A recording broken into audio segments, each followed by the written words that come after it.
So just to talk about the gear, generally speaking, um, I want to talk about Nova 2, since Nova 2 is about to come out.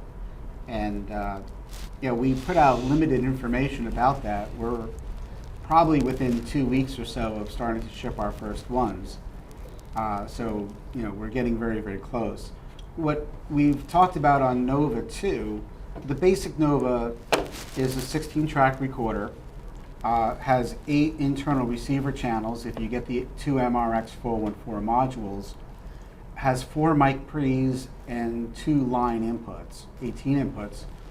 But the new one, the Nova 2, actually has another 4 inputs. So we can actually input 22 channels of audio, which are 8 receive channels, and then there's 8 AES channels, and then there's 6 analog. So it's quite capable of doing that. It's still a 16-track recorder, but what we've done here is we brought out I/O for the internal receivers through AES.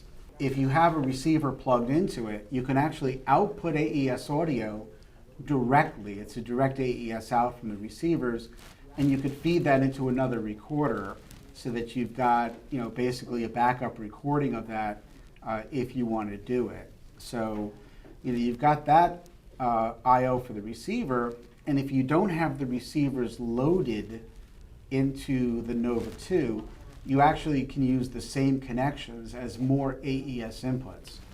So Nova 2, without internal receivers, can handle 16 channels of external AES input, where the first Nova could just have 4 channels of AES input. So there's a lot more I/O capability.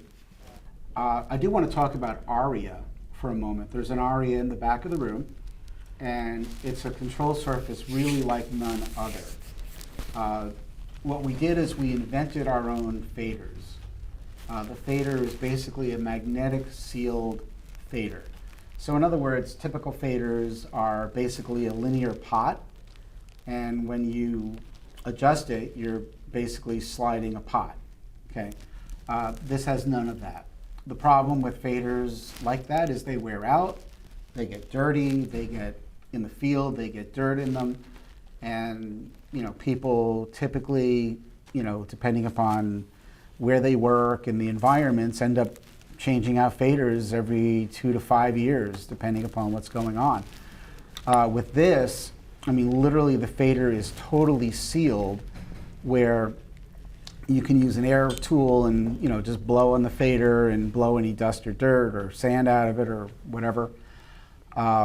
It's a very precise fader. It's a very good feeling fader.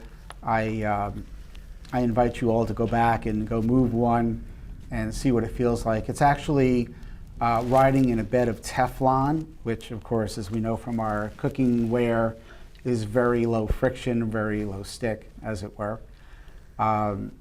But it's a really neat thing in that we designed it so that you get a basic 8 fader panel, and that plugs into the Nova recorder, it'll plug into the Nomad recorder, it'll plug into the Diva 24 recorder, and you're able to actually expand that as needed by 4 faders up to 16 faders. And in fact, in the back of the room, we've got it with 12 fader total.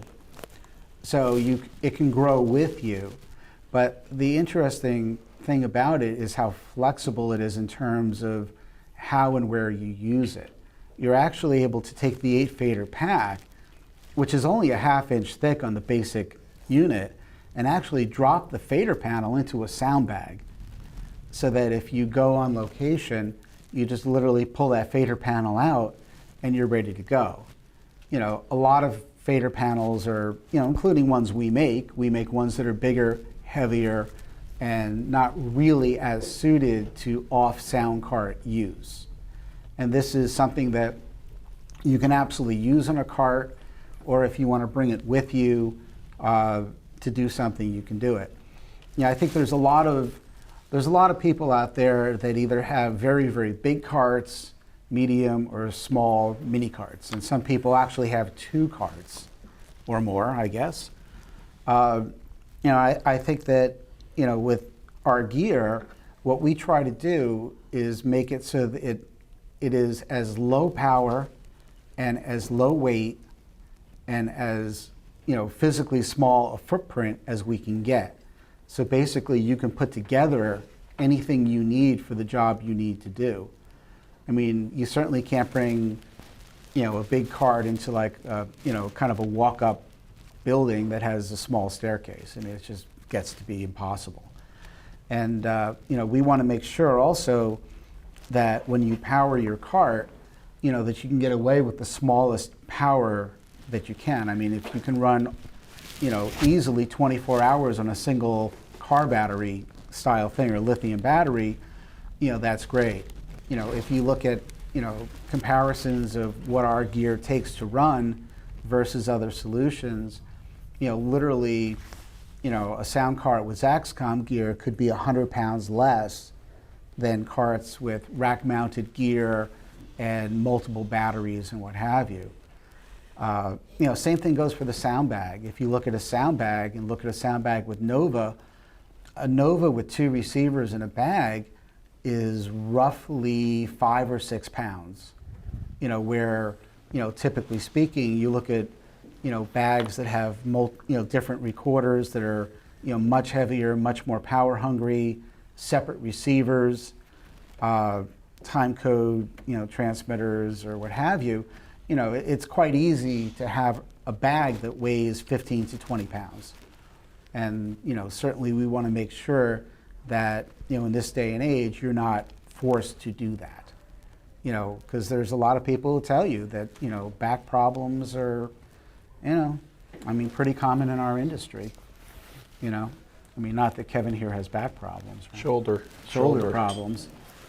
And that's another thing. I mean, if you pick up the boom pole before you leave and feel what it's like with a single ZMT4 on it, a pole that has internal cable, because the transmitter is lighter than the cable that you're taking out of the pole.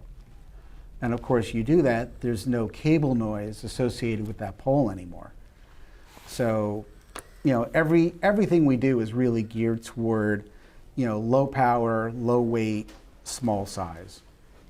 It's just kind of what we do.